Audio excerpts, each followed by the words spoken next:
tarde, boa noite, tudo bem com você? Tim Valtenberg, de novo no pedaço.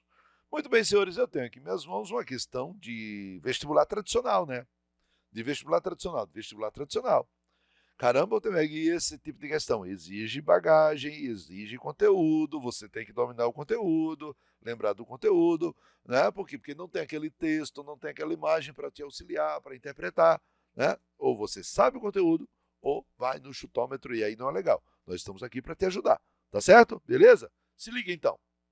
No processo de formação das monarquias nacionais destacou-se, e aí, Valtenberg? A adesão dos monarcas às propostas de Lutero como forma de eliminar a influência da igreja. Gente, veja que essa questão exige que o aluno conheça qual conteúdo? Reforma protestante. Ah, conheça a reforma protestante, exatamente. A adesão dos monarcas à proposta de Lutero. Gente, nem todos os monarcas aderiram à proposta de Lutero. Não, senhor. Por quê? Lembre-se do raciocínio básico. Ó, quando você está falando de formação das monarquias nacionais, formação das monarquias nacionais, qual é a obrigação que a gente tem que ter? Lembrar o que é que existia antes. O que é que existia antes? E o que é que existia antes? Antes existiam os feudos. Então você tem um território, vamos imaginar um território como a França. Vamos imaginar a França aqui. Eu sempre cito a França porque é bem legal estudar a França nesse período. Então, para você ter uma ideia, a França desta época, ela estava dividida em centenas de feudos. Alguns autores se arriscam a dizer que a França chegou a ter, olha, imagine vocês, 3.200 feudos. 3.200 feudos, cada um independente do outro,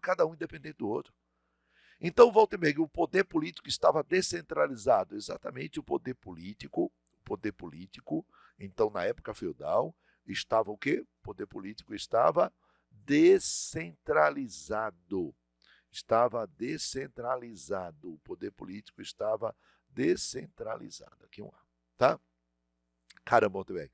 E o que foi que aconteceu? Só que essa descentralização política atrapalhava os interesses da burguesia.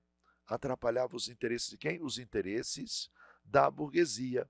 Por quê, Valtenberg? Porque a burguesia, gente, é a classe que surge na Baixa Idade Média e é a classe do dinheiro. A burguesia vive do quê? Ela vive principalmente do comércio e do artesanato. Comércio e artesanato. E a Europa dividida, fragmentada desta maneira, prejudicava os interesses da burguesia. Então seria interessante que esses feudos desaparecessem e que o poder político dos feudos se concentrasse nas mãos de um só indivíduo. Então imagine 3.200 feudos agora controlados por um só rei. Então, Valtenberg, quando eles passam a ser controlados por um rei, então o poder político vai estar centralizado. Então você quer dizer que durante a formação das monarquias nacionais, durante a formação das chamadas monarquias nacionais, o poder político aos poucos foi se concentrando nas mãos de um rei? Sim. Ou vou também ver o que aconteceu com os nobres feudais, né? O que aconteceu com a nobreza feudal? O que aconteceu com a nobreza feudal? Ela se subordina ao poder do rei. Outra instituição que perdeu bastante poder foi a Igreja Católica.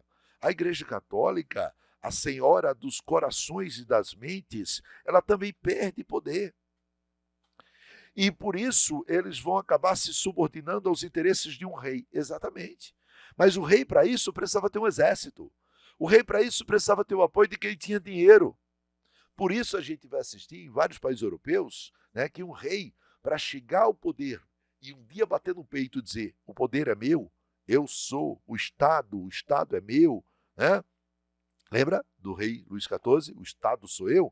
Ele precisava ter o apoio de quem? O apoio da burguesia.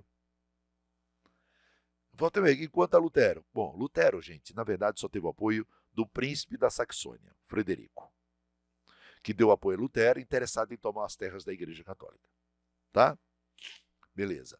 Valtenberg, letra B. A formação de uma aliança de estados europeus com a finalidade de contestar a autoridade imperial.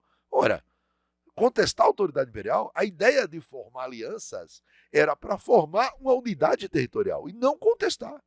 Está errado a letra B. Letra C. A adoção de formas representativas do governo que visavam dispor do apoio popular e reforçar a autoridade do monarca. Gente, representação popular é coisa para mais tarde. Mais tarde quando? Século XVII, XVIII, né? Tá certo? Eu diria que isso aqui ocorre precocemente até na Inglaterra, com a introdução ou reintrodução do parlamentarismo lá após a chamada Revolução Gloriosa, mas não é uma regra geral. Esse negócio de governo representativo vai virar moda após o Iluminismo, após a Revolução Francesa, né? Mas para esse período é muito, muito cedo. Tá? Letra D.